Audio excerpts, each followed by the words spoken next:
How to report someone on Messenger. Hi everyone, this is Kate and welcome back to another video, and on today's video we will learn how we can report someone on Messenger. So without further delay, let's get started with this video. So first of all, launch the Messenger application in your mobile device and make sure that you are logged into your account.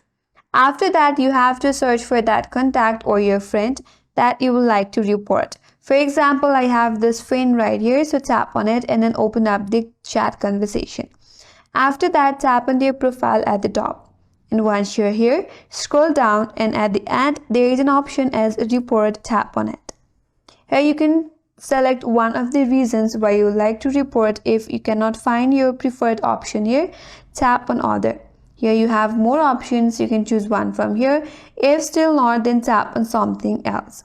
That's gonna take you to this page. Here now to submit a report, tap on submit report. After that, you have finally reported the account. So that's how you report someone on Messenger, and that's all for today's video.